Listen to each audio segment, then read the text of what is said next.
アメリカの工業力は圧倒的だ。ルーズベルトが指導しているうちはいい。問題はその後だ。ジョー、考え事か。ああ、フランク、お前に敗れた前回の対戦のことを考えていた。結局武士道とは何なのか、私には分からなかったよ。もちろん、対日戦に協力してくれるね。ドイツが降伏してから2ヶ月もあれば準備は整うだろう。思うに8月頃だ。十分だ。その頃には新兵器も投入できるだろう。ところでジョー、そろそろ君の手の内も明かしてほしいんだが、例のデッキ、紹介してくれないか。ほう、気になるのか。俺たちの友好の証に紹介してやろう。ではジョー、君の統率者について教えてくれるか。いいだろう。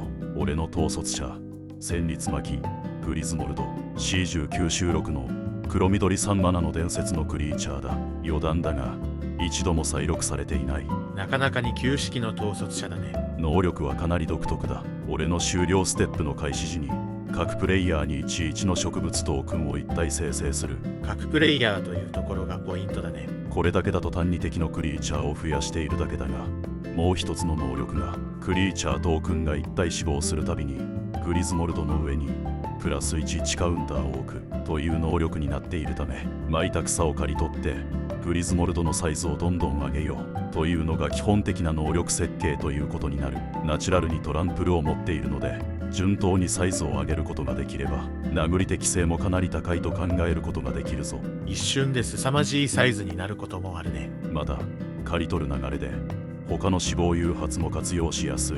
ただ俺は殴る方に比重を置いた構成にしている。その方がより特徴を生かせる構築になるだろう。なるほど。簡潔に言うとどういうデッキだと言える。巻いたトークンを刈り取りながらグリズモルドを育てて殴り勝つデッキだ。わかりやすい。それでは中身を見ていこう。ではまずマナ基盤について説明しよう。ここはないがしろにしてはならないポイントだね。まず土地の配分だ。合計で33枚採用している。内訳は黒が出る土地が26枚、緑が出る土地が26枚、両方出る土地が21枚だ。見事なまでの製法だね。ここに序盤の安定性と速度の向上のため2マナ以下のマナーアーティファクトを3枚、同等の役割を持つカードを6枚採用している。戦術との兼ね合いが悪いのでマナクリーチャーは採用していない。安定性が重視されているね。これに対して2マナ以下のドローできる呪文は実質1枚のみだ。これらの枠の呪文としてはこの2つも該当するが、3ターン目までに使用できる条件を満たすのは困難なのでここでは計算できないな。デッキを回す枠が不足しているように感じるが、どうするつもりだ。後で説明するが、このデッキは構成上3ターン目以降のアドバンテージ源が豊富だ。そのためそこにアクセスできるだけのマナ基盤は確保するが、手札の回転のためのカードは採用数が少なくなっている。そのあたりはバランスを取る必要があるが、このバランスだとマリガン込みで初手で安定札を確保できる確率は 85% 程度、3ターン目までに3マナ確保できる確率は 95% 程度になるだろう。なるほど。このテーマは分かった。次のテーマに移ろう。では次に採用するクリーチャーについて説明しよう。ここは全体的な戦術に関わる部分だ。統率者の紹介でも触れたが、基本的にはトークンを刈り取りながらグリズモルドで殴っていくという戦術を採用している。そのため一つはトークンを生成するクリーチャーだ。この役割は自分の場に限る必要はない。数に対するマナレシオが良ければそれでいい。相手の場でもいいというのは新たな視点だね。場に出たトークンを刈り取るという観点から死亡誘発型能力を持ったクリーチャーも多数採用している。内容はドレインやドローなど様々だ。なるほど。そこは両立するわけだね。この中でもドレイン系のクリーチャーはカード種類が多いが、このデッキでは対戦相手のクリーチャーとして死亡する数が多いので、あなたのコントロール下でという条件がないタイプの方が望ましい。また統率者を含め死亡誘発が多いため、それを強化できるクリーチャーも採用しているぞ。玉座だと植物が増えて乗るカウンターも増えるのか。トークンを刈り取る役割を持ったクリーチャーも忘れてはならない。刈り取るだけではなく追加のメリットがあるものを選ぶべきだろう。どちらも勝利し得る能力を持っているね。増えたトークンはドローに変換していくこともできる。3ターン目からは植物が出ると考えるとこいつらはアドバンテージ源としても優秀だ。それ以外の採用クリーチャーは固有の役割の側面が強いな。入れ替える余地が十分あるとも言えるだろう。なるほど。それ以外に説明しておくポイントはあるかな。クリーチャーカードではないが、同じ理由でトークンを生成する呪文も入っている。実質的にはクリーチャーと考えても良いだろう。そして見ての通り、相手の場にトークンを生成するカードが多数だ。その効果を倍化できる野生の活力はこのデッキにおけるスーパーカードだ。相手の場に出るトークンを2倍にするだと。このデッキとの相性が良いのは倍増の季節ではない。盤面を埋め尽くす植物に赤軍兵士を重ねてもらおうじゃないか。恐ろしい光景だ。このテーマは分かった。次のテーマに移ろう。では次にアドバンテージの獲得手段について説明していこう。世界恐慌を乗り越えた計画経済の一端が明かされるのか。クリーチャーの説明でも一部触れたが、トークンをドローに変換するものが使いやすい。コストとして使っても良いし、戦場に出ることや死亡することで誘発するでも良い。統率者がトークンを生み出せる場合、忘却の偶像は定番だ。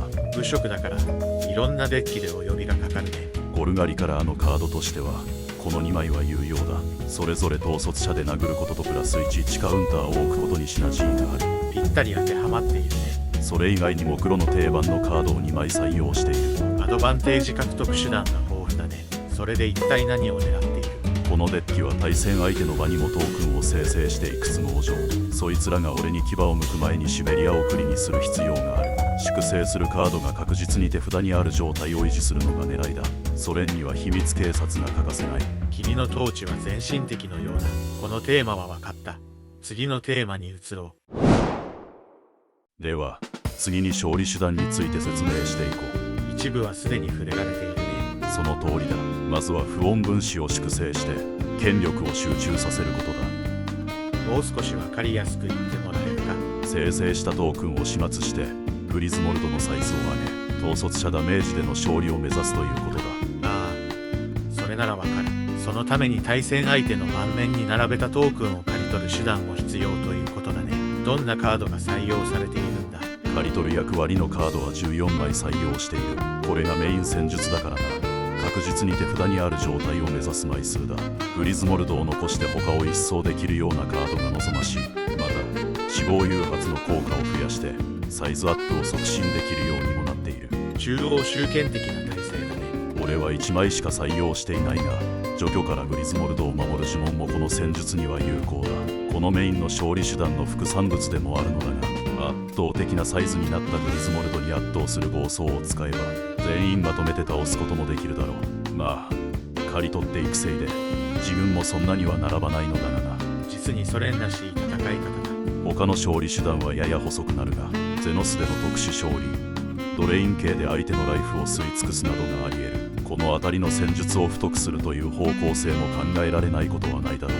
あくまでメイン戦術にしていないということだね。そんなことより統率者ダメージを狙うデッキにはエクスカリバーをほぼ脳死で入れておけ。君ほぼ全てのデッキに入れてるでしょ。このテーマは分かった。次のテーマに移ろう。では次にこのデッキの弱点とその対策について説明していこう。完全無欠とはいかないからね。まずはデッキコンセプトが死亡誘発に比重が大きいので、墓地を封鎖されてしまうとゲームにならないということだ。統率者での墓地封鎖自体があまり見ないかもしれないが、その万一の場合に備えて置物を破壊できる呪文は多めに入っている。クリーチャーの場合は除去に巻き込むことができるからそこまで問題にはならない。サイズが上がらなくなるのが致命的だね。他には飛行持ち、特に大型のフライヤーには弱い面があるが、小型のクリーチャーを一掃するカードを多く採用している分、対応できる単体除去や壁役のクリーチャーが少ない。しかし全くノーガードというわけにはいかないだろう。他の役割との兼務になるが、アラスタと毒やシリの車種は壁役としては便利だ。あくまでも先に殺されない程度の抑止力になれば良いからこれで十分だ。他にも弱点はあるかな。対戦相手にもトークンを生成するところうまく使われてしまうと困ったことになる。